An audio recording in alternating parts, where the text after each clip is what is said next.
Abortion activists compare fetuses to cancer tumors. Newt Gingrich says Donald Trump is the single greatest threat to the establishment in his lifetime. And Trump claims the election process is rigged, and he couldn't be more right. My name's Howard Riell, and this is Real Truth. You're listening to the American Freedom Network, streaming live around the world at AmericanNewsNet.com and on Facebook and YouTube and Tumblr, and in the book Real Truth, Stay Angry. And of course, as always, broadcasting out across the Colorado Front Range on KHNC, Johnstown, Colorado, 1360 AM The Lion. Our call-in number is 877-254-7524. My friends, I'm not kidding. Newt Gingrich really did say that. And here he is on Fox News talking to Bill O'Reilly saying exactly that. Donald Trump is the greatest threat to the establishment in my lifetime. His willingness to take on political correctness, his willingness to take on the establishment's basic, deepest policy.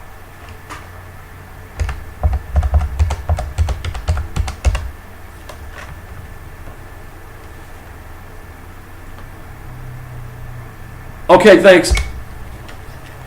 I am sorry about that, guys. We had a little computer mishap, but let's make this happen again. Here is Newt Gingrich. Donald Trump is the greatest threat to the establishment in my lifetime. His willingness to take on political correctness, his willingness to take on the establishment's basic, deepest policies, his willingness, frankly, to run over people. So if you're part of the establishment, and most of the news media is part of the establishment, he is a horrifying figure. They're going, oh my God, if he won, he'd actually change things. I don't think the folks who gather at Georgetown for cocktail parties, whether they're the media, the lobbyists, or others, I don't think those folks particularly want things changed because they're doing just fine. Yeah, the people connected to power, the lobbyists, the politicians, and the journalists, the big major corporate journalists, the high-paid journalists, they're doing just fine. And if you're not, well, screw you. That's where we are today in America, my friends.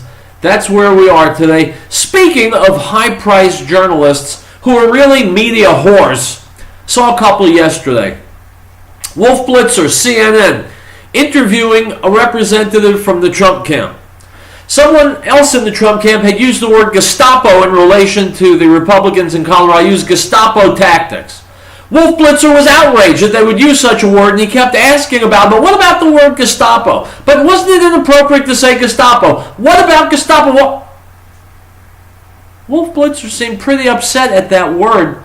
He didn't seem upset that the Republican Party in Colorado had obviated the need for voters. They had done away with the election and simply given all the delegates to Ted Cruz. That Wolf Blitzer didn't care about, didn't want to talk about, didn't want to spend time on it.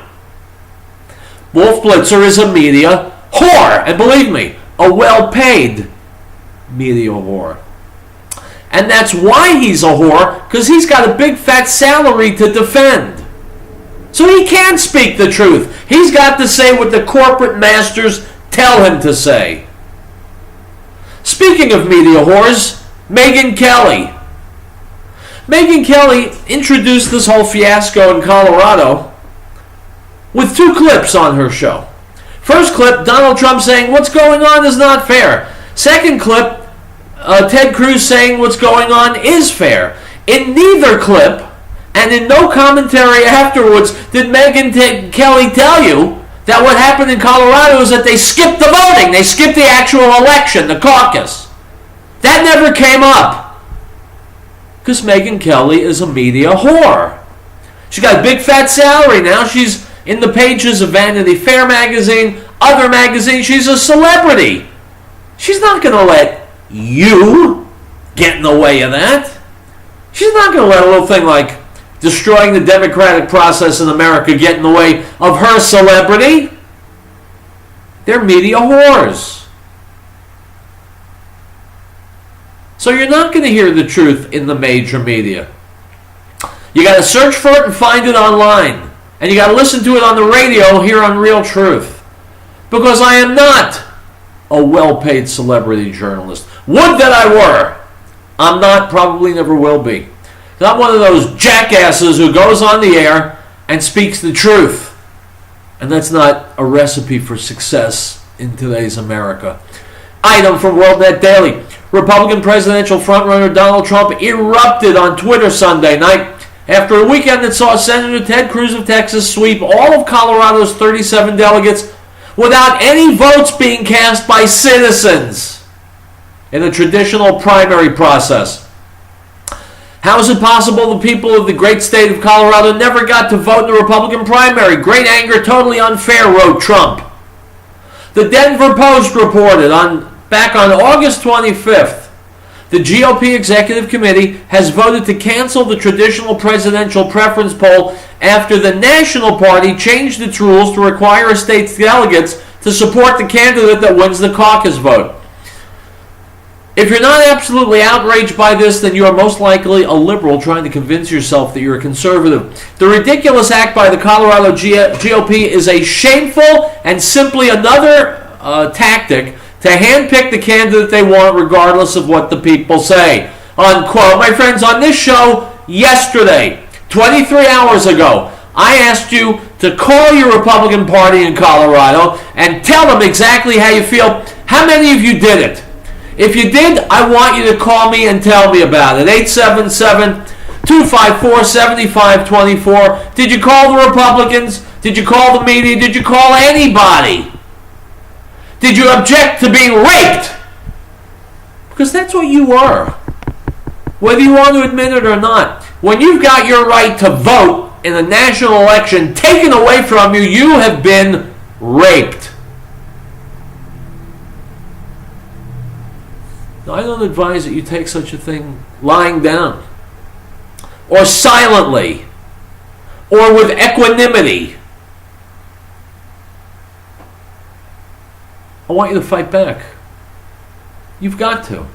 There's too much at stake not to. And if you're going to let the Republican Party in Colorado step on your face now, why should they ever stop? Why should the Democrats stop? Why should any government agency not treat you like a doormat? Because after all, they spit in your face and you did nothing. Right? You did nothing? Do it now! Get on the phone and begin screaming. This is Real Truth. I'm going to be here on the radio screaming, so we'll make a pretty good matched set. More Real Truth to come. Go nowhere. We all know that our government is out of control. What are the point of people in it? How can we, the people, bring it back to the people's servants, not the people's masters? Liberty Forum and the Freedom Rider says, officials in government must be made accountable for their actions. AccountabilityRevolution.com is the place to go to learn how you can actually make that happen. Become their judges, not their slaves. AccountabilityRevolution.com. Rehabilitation and Nursing Center of the Rockies reminds everyone the chance of involvement in an auto accident rises dramatically with the consumption of alcohol or use of drugs. Please think before you drive. Don't let drugs or alcohol ruin your life or take the lives of others. You are responsible for your own safety as well as the safety of those around you. This message from Rehabilitation and Nursing Center of the Rockies. For information on their services, call 970-484-7981. Beloved, do not believe every spirit, but test the spirits, whether they are of God, because many false prophets have gone into the world. By this you will know the Spirit of God. Every spirit that confesses that Yeshua, Jesus, has come in the flesh is of God, and every spirit that does not confess that Yeshua, Jesus, has come in the flesh is not of God. And this is the spirit of Antichrist, which you have already heard was coming and is now already in the world. 1 John 4:1.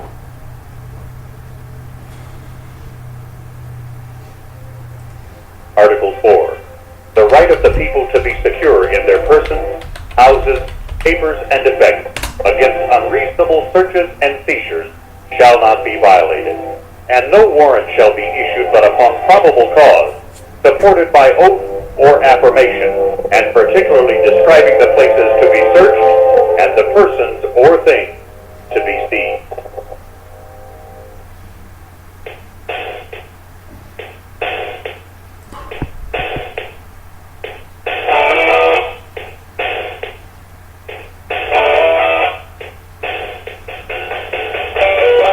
And back. My voice has rested a little bit. Howard Riell, Real Truth. Now, if there's one guy in America who can sympathize with Donald Trump because of the way that the politicians and the media are sticking together and trying to destroy him, it's probably a guy named Ron Paul, Dr. Ron Paul, former Congressman Dr. Ron Paul, who 4 years ago was getting the same kind of treatment from the media. Here's a report, an interview with Ron Paul on Russia Today. Let's listen. To RT America, and it's now time in the broadcast to turn things over to Lindsay France in the fish tank. Lindsay, what do you have for us today?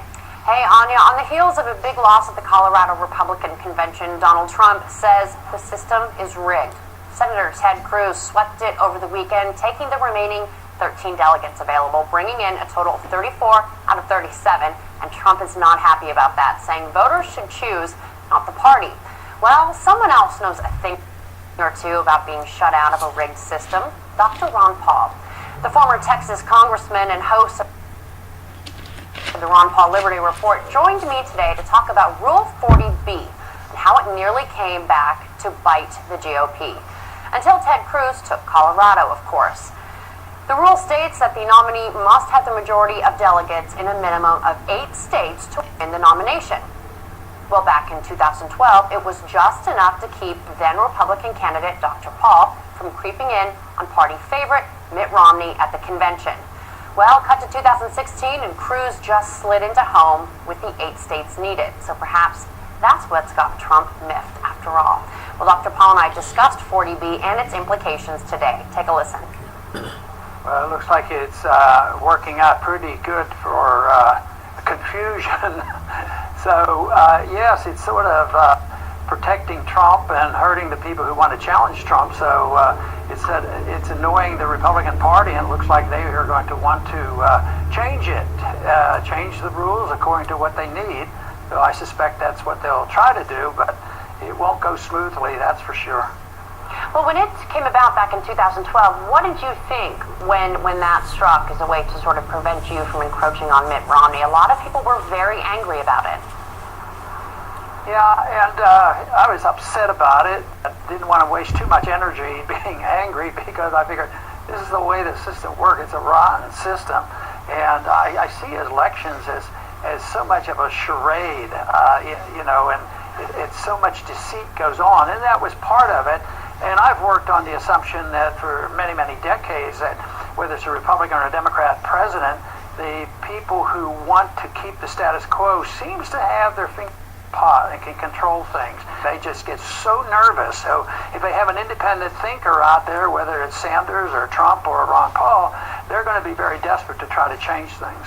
Well, exactly. That's what we're seeing, a lot of scrambling behind the scenes, which is very obvious. Now, with Sanders and Trump both talking contested conventions, especially this week, it's a very hot topic. How do you think this rule and others like it are going to exacerbate this argument for getting rid of the delegate system or for pushing one of the candidates into running as an independent? They're not going to get away with it like they've been. They think this is brand new. More people are discovering that the system is all rigged, that the voting is just pacification for the voters, and it really doesn't count. But now, because the country's in such bad shape and nobody has a clear-cut answer, and there's a lot of demagoguing going on, and the wrong people getting the attention because the establishment didn't realize how upset the people have been. So if they go to super delegates again, like it has, or going to change the rules like they have in the past, the people will think, well, this is brand new. They're just starting to do this because we're making inroads. But that's the way the system has worked. So it's a great discovery. We sort of introduced them to what was going on 4 years ago, but now the American people are waking up. That doesn't mean that the people who are on the receiving end of this abuse all of a sudden have answers to our problems, but the political answers of control, who has the power, that is becoming a big issue. And I think it's great that the American people are waking up and that it's the process that they have to deal with. But I'm still firmly convinced that philosophically, Republicans or Democrats aren't that much different, and that to me is the only thing that counts. Do you feel, as much as you or anyone else might think that Trump is a bad candidate, do you feel like we can credit Donald Trump with bringing the attention to the electoral process and maybe starting this conversation, and Bernie Sanders as well? I don't think there's an easy way out for the establishment and the parties because the people have caught on to it. But once again, though, the parties aren't going to allow it to happen. If there's somebody totally independent and they don't want them, they're going to take the risk of further alienation of the people. And that's what will happen. And it's amazing to me that people haven't sensed this, that somebody hasn't come along, a Ross Perot or somebody like that has the money to do it. But we have to admit, Ross Perot was not as provocative as Donald Trump in this sort of Kardashian era of TV celebrities. Donald Trump seems to have come in and really gained the attention and gained the ire and gained the applause of so many different groups of people. Can we say that he may be a catalyst for people waking up and actually noticing the electoral process more? Well, he obviously has done it, but on the political sense, he's challenged the political system in the process. But I don't think he's really challenging, political beliefs or economic policies or how can a guy run on increasing tariffs by 35%? So he's offering us nothing new. Matter of fact, he's going backwards in many ways. That's what I hear from a lot of the people I talk to about Donald Trump. Just as you're saying, with regard to the content of his top line speaking points, but bringing the attention to the electoral process, Rule 40B, and the delegate system certainly seems like he's at least shown a light on it a bit. Would you admit that? No, I think that's definitely the case, and that, of course, is an attempt that we made, and we introduced this 4 years ago. But it's well aware now because the conditions of the country are worse, and Trump has been able to go around the system a little bit more. But now he's being caught up and trapped in the system. So it's interesting stuff. If you could just divorce yourself about the seriousness of the problems we face today, this is really entertaining. And unfortunately, that is what it's turned into—a lot more entertainment than anything else, because it's almost incessant about the process and personalities and name calling and who's fighting with whom. And I think in many ways this may be on purpose, but because the issues aren't answerable. They don't have the answers, and even the people that on both sides of the issues, they want to stay away from it because everybody has to avoid admitting the truth that they don't know about it. So it's all going to be about process. But I don't expect any significant changes in policy, regardless of any of the people that are running right now that have a chance to be president. Policies are still going to be the same, whether you have a guy like Trump or Kasich or Sanders. It's so overwhelming that it's not going to change. And they're not touching on the real issue, because the real issue is philosophic and what should the role of government be, and they don't even touch on that. Yeah, that's a lot. They're talking about what should the role of they want to know what the role of the politician ought to be and how they can run people's lives. That's right, and it's funny you mentioned the entertainment aspect, because it is certainly entertaining, although maybe we can't laugh at it too much because there is so much at stake and the situation is so serious. What do you think about cancer? Indeed it is, and what Dr. Paul says is right on. If it weren't so serious, it would be very entertaining, but my friend, it is serious. It's dire, not just for the future of the economy of the United States and hence the world, not just for the national security of the United States and hence the world, but of our very political structure. If the political parties working together can steal an election, control an election, destroy candidates, and take the vote away from the American people, then where is America? Where is it? It's gone. In America, we have free elections. If we no longer have free elections, where is America? That's the main issue here. And that's why I've been beating the drum for Donald Trump. Because he is the only outsider. He's self-funded. He's not owned. He's not controlled or controllable. That's why they fear him so much. And that's why they're so furiously trying to destroy him. What's bad for them, believe me, is good for us. And that's what I want each and every one of you to remember. What's bad for them, what's terrifying for the power structure, is what's good for us. So every time the politicians or the media go after Trump, let that be a reminder that Trump represents us. And they're really going after us. That's what's so epic about this upcoming election. Item from Printly. Border Patrol agents in Texas released the following statement. In our March 30th endorsement statement of Donald J. Trump, we and the National Border Patrol Council called upon the American people to stand with border agents in support of Mr. Trump and his pledge to end illegal immigration. We fully expected that the will of the American electorate, whatever they decided in this primary, would be upheld. It is now clear voters are being disenfranchised in order to protect established interests. The fundamental questions voters need to be asking with the cancellation of the election in Colorado is, does the party work for the people or do the people work for the party? The Republican Party has found a brand new way to demonstrate that the public's voice will only be heard as long as it can be controlled. Once again, the will of the people who've pleaded for immigration enforcement is being overridden by special interests with agendas. We see the same thing happening across the country, where delegates won by Mr. Trump through a popular recorded vote have made secret arrangements to support their candidates, thwarting the will of millions of voters they collectively are supposed to represent. This is insidious. I'm calling today on the Republican Party to promise free, fair, and open elections in America. All candidates should join us in this demand. Elections should mean that the people, not party insiders, choose the nominee. We will never secure our immigration system unless the raw will of the American people is imposed through the ballot box. Clearly, politicians and special interests will continue to betray America's interests if they're left to their own devices. National Border Patrol Council called upon the American people to stand with border agents in support of Mr. Trump and his pledge to end illegal immigration. Unquote. My friends, if there's no border, there's no country. If there's no voting, there's no country. If the will of the people is ignored by the power structure, there is no country. Item from Politico. First, they spent tens of millions trying to boost their favorite presidential candidates. Then they poured cash into ads attacking Donald Trump. And now some of the biggest donors on the right are turning their attention to the delegate fight.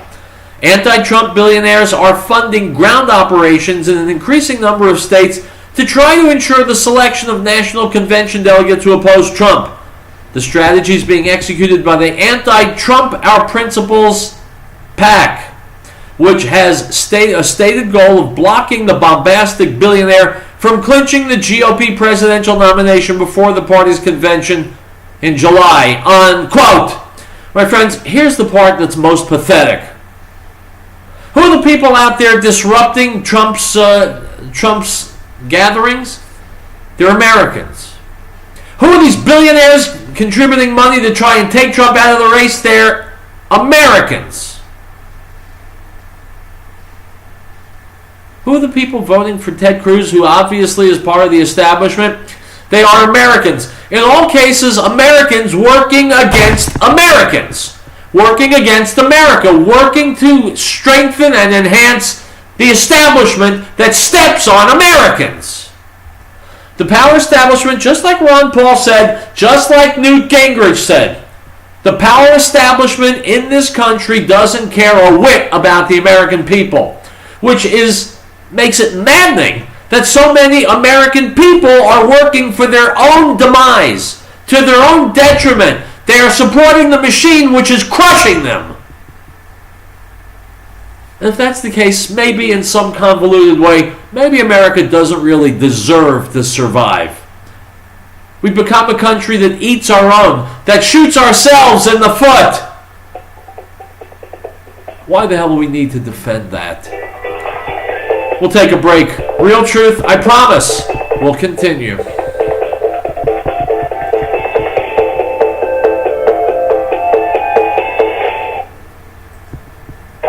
all know that our government is out of control. What are the point the people in it? How can we, the people, bring it back to the people's servants, not the people's masters? Forum and the Freedom Rider says, officials in government must be made accountable for their actions. AccountabilityRevolution.com is a place to go to learn how you can actually make that happen. Become their judges, not their slaves. AccountabilityRevolution.com.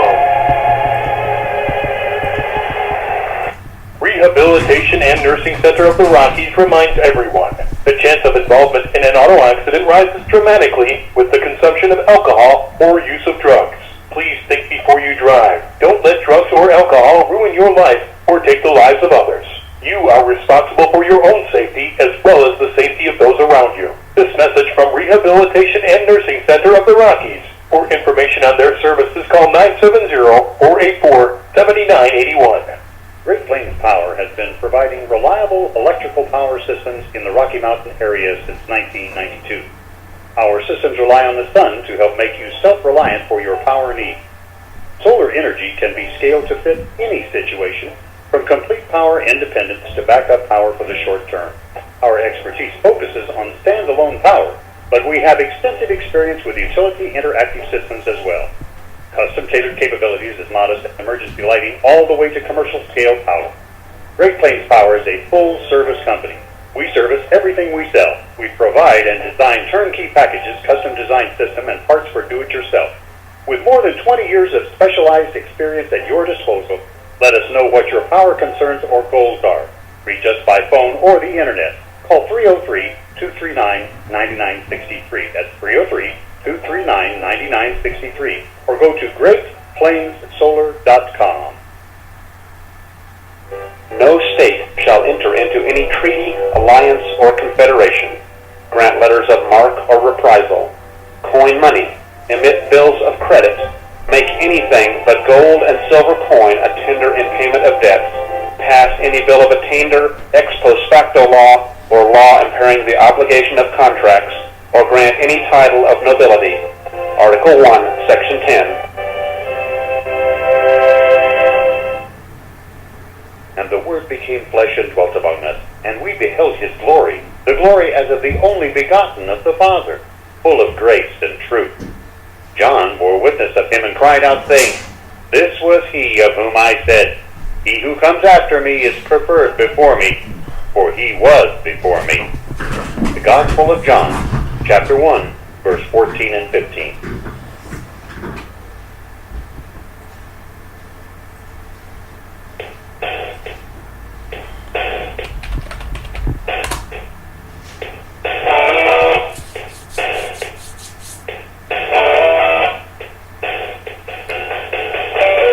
Guys, I told you yesterday, I played a clip with Geraldo Rivera. I told you he was right because even a broken clock is right twice a day, right? Well, but it's only twice. Here's a clip of Geraldo Rivera being hilariously wrong and being ever so much the brainless liberal, making the case on Fox News to Ann Coulter that illegal aliens don't commit crimes. Well, that's an interesting take. It has nothing whatsoever to do with reality, but let's listen to Ann Coulter dissect Geraldo Rivera. Evidence is overwhelming that it is false. Donald Trump's comments about illegal immigrants have definitely got the country's attention. Joining me now with more is Fox News senior correspondent Geraldo Rivera and the author of the New York Times bestseller Adios America, Ann Coulter. By the way, she's going to be in Anaheim on Monday for a book signing, and you can go to her website, AnnCoulter.com, for tickets. You heard Donald Trump. He's not apologizing. You see the numbers that I put up. I got the numbers for you especially, by the way, Geraldo. 3% of the population, 13% of the population in prison, illegal immigrants. You had another statistic up there that was very alarming, Sean. 193 homicides. 193 homicides. Donald Trump says there's 30 million undocumented immigrants. 193 murders, about the same. You're misunderstanding that. About the same as the number of murders in Baltimore so far this year with 600,000 people. No. This was 1/60th of the homicide rate. No. This was about the 36,000 criminals, illegal immigrant criminals, that were in jail, that were released back to American soil. That's only about 36,000 that committed those murders. 36,000. Out of a population of 30 million. That's my point. No, but my point is you slander this gigantic I'm not population. slandering. I'm giving facts. With stereotyping about their criminal. Here's from yesterday's Washington Post. Data on immigrants and crime are incomplete, but a range of studies show there is no evidence immigrants commit more crimes than native-born Americans. In fact, first-generation immigrants are predisposed to lower crime rates than native-born Americans. Let me put it up again. If you look at the population, this is number 5 if you're in the control room, 3.5% illegal immigrants. Those that are federal prisoners, illegal immigrants, not in jail for being here illegally, those are crimes, 13.6%.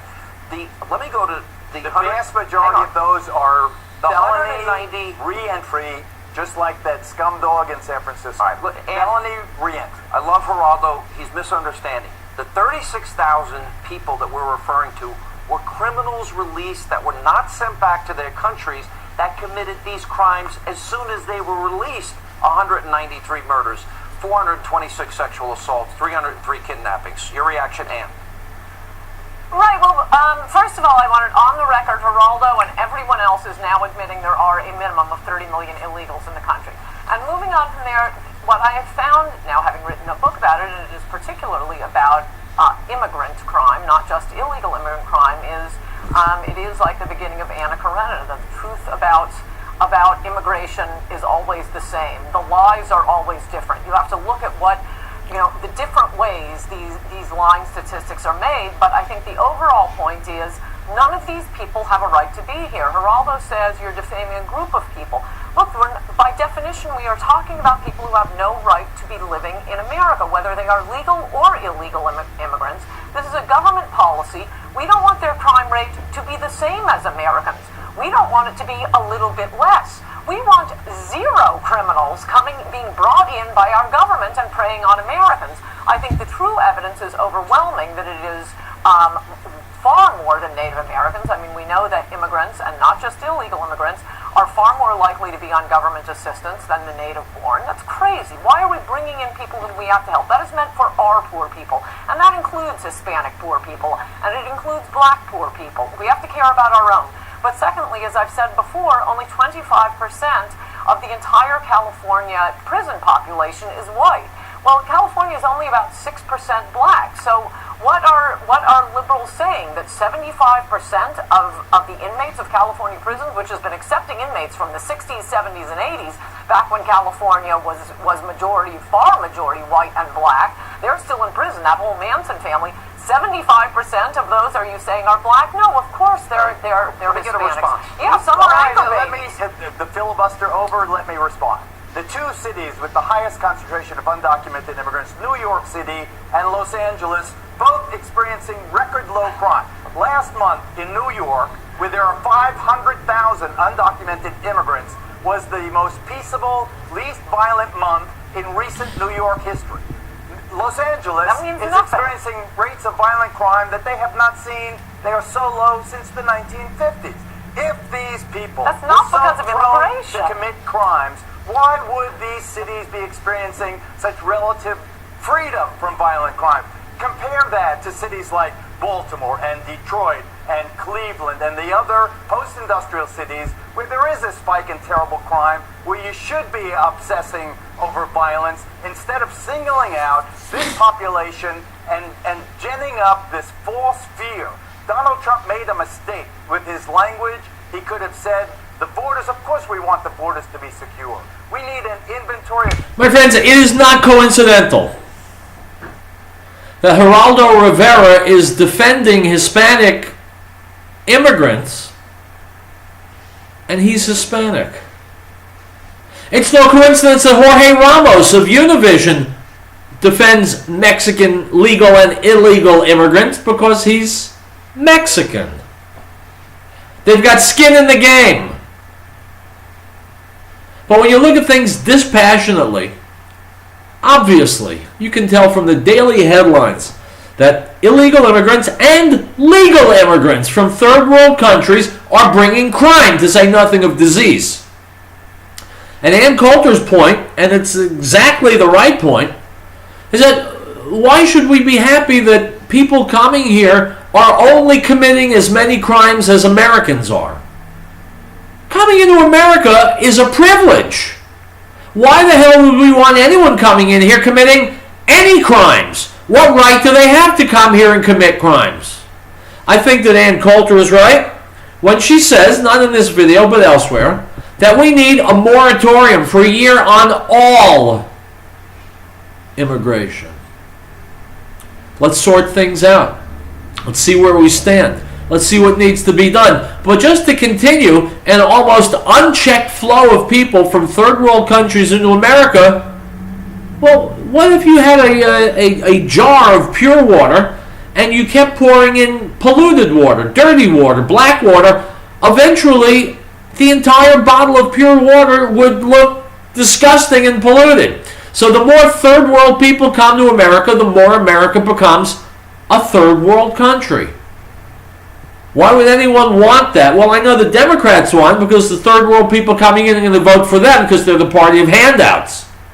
I know the big time businesses want it because they're getting what amounts to be almost the next best thing to slave labor. Well, those two competing interests are kind of meeting in the middle, and you and I, my friends, are in the middle, and we're being squashed. It's an intolerable situation. Again, America being weakened, being crippled by Americans who don't give a rat's ass about America or their fellow Americans, and apparently also not about the future of America. All right, commercial. We'll be back.